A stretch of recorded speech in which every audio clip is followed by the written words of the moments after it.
Hey, greetings everyone, and welcome back to another episode of Plan B Success.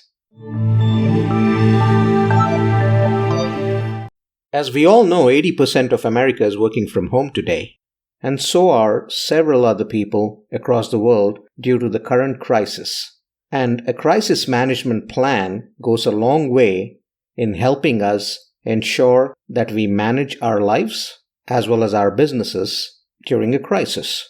When we look at organizations and how they deal with disruptive and unexpected events that threaten them, that threaten to harm them and the employees and the stakeholders, that's the crisis management plan we're talking about. But any crisis that you may look around in the world, you're never fully prepared in order to manage the crisis. So just like an organization, each of us in our own lives also needs to have a plan in order to tackle the disruptive and unexpected events that we go through, just like the one that we're in right now. Daily headlines, whether you open up any web browser, any newspaper online, or you go and put on a news channel, is filled with the crisis, the news about the crisis, and how to deal with the crisis. The question is, are you prepared? The question is, are you prepared to take control of your life, your situation, your family's life during this time? And you can do a few things about it in order to make sure that you make the most out of the time that you have on your hand and be prepared to tackle the worst that's coming as a part of the crisis. The question is, do you have a plan? Every plan begins with clear objectives, and the objectives during any crisis are to protect yourself and your family and your business and your employees who are endangered by the crisis, ensuring that you keep all of these constituents completely informed, frequently informed, and ensure that all of you together get through the crisis. So having a plan, and at that a written plan that includes specific actions that will be taken as a part of managing the crisis, is pretty important. Things around self-discipline. What time are you waking up? How are you going to keep busy during the day? How are you going to keep the kids busy during the day? What will you spend your time on? The creative aspects of things. The aspects that you need to do on a daily level in order to ensure that there's some sense of discipline and there's also a semblance of active, proactive, and creative growth plan for you as a family or as a company or as an organization. That's pretty important, ensuring that you have a daily set of rituals as well as tasks and activities that you repeat every day. In the event of a crisis, you can't afford to sit in front of the TV all the time watching the news and bringing yourself down day over day. That's what you have to avoid. That's why it's important to keep engaged in creative activities, keep engaged in your day-to-day work, keep engaged in activities that will move the needle, and ensure there's discipline built around it.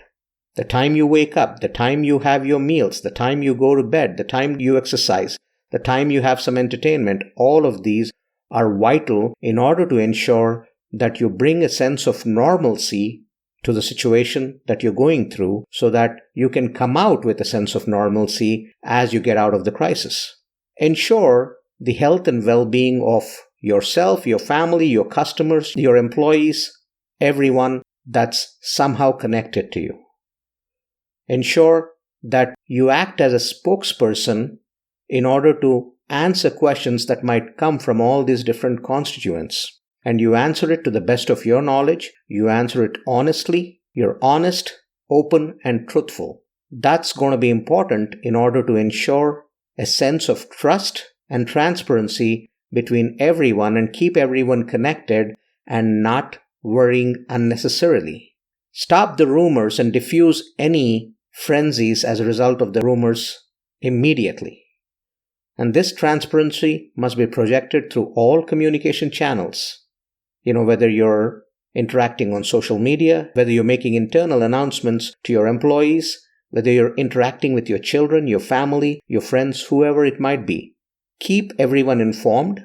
Have a plan where you can bring about normalcy into your day-to-day lives and run them as smoothly as possible. And also, communicate with your customers, your suppliers in case of a business. You have to make sure that you understand that you are with them as a good partner to get them through the crisis. You'll all get through the crisis together. And any information pertaining to what your organization will do and how you will ensure top-line customer and supplier management, how you will ensure that their business doesn't go through any discontinuation as a result of what you do for them, that's pretty important. Part of the crisis communications plan must include not just your customers and suppliers, but your employees and other stakeholders as well, so that they're regularly updated during the event. And update early, frequently, and often. It's better to over-communicate than to allow any kind of rumors to fill the void.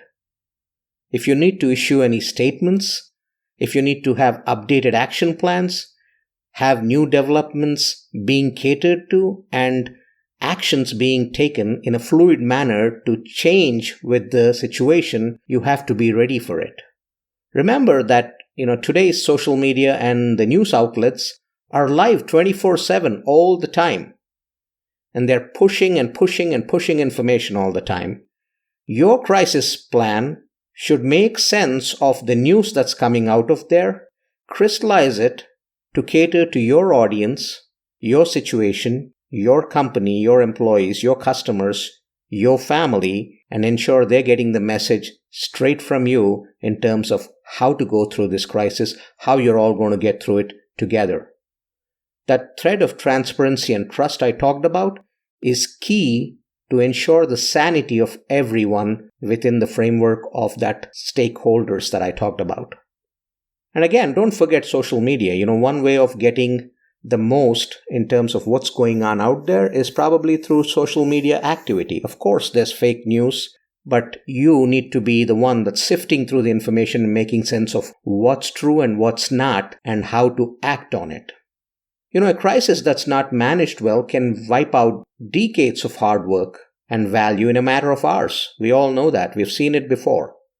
But a well-managed crisis confirms that your business has some processes and procedures in place to address almost any issue that might develop. And similarly, not just your business, but you should have that kind of a plan for your own family situation as well. You should clearly outline the necessary steps to follow if you suddenly become unavailable to perform your duties as a result of the crisis. And that plan should include a succession plan. It should include how to tackle the situation, how to manage the family, as well as the business. What's more important is that you create the crisis management plan when everything is running smoothly and everyone involved is able to think clearly. That's the best time to do it. And if you don't have one done at that point in time, it's never too late to get one done. You could do one right now, immediately. But by planning in advance, all parties will have time to seriously think through the ideal ways to manage different types of crisis. And as you develop your crisis management plan, seek advice from experts in different fields.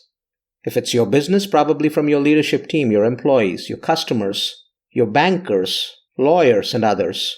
If it's a personal crisis management plan, from your spouse, your family members, your children.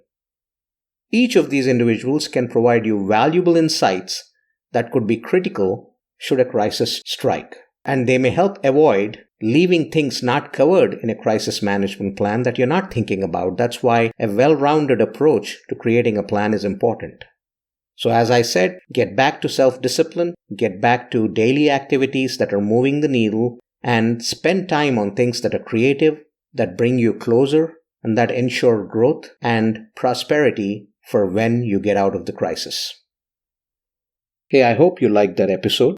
Please make sure you tune in to Plan B Success podcast on your favorite podcast listening platform, or you could even go to YouTube, or you could check out the episodes on planb.live or rajivmudumba.com. And please make sure that you subscribe, so that you get updates on these episodes coming out pretty much on a weekly basis. There's 3 episodes coming out on a weekly basis. And take a moment to leave a review and a comment on any of the platforms that you subscribe to. Thank you very much.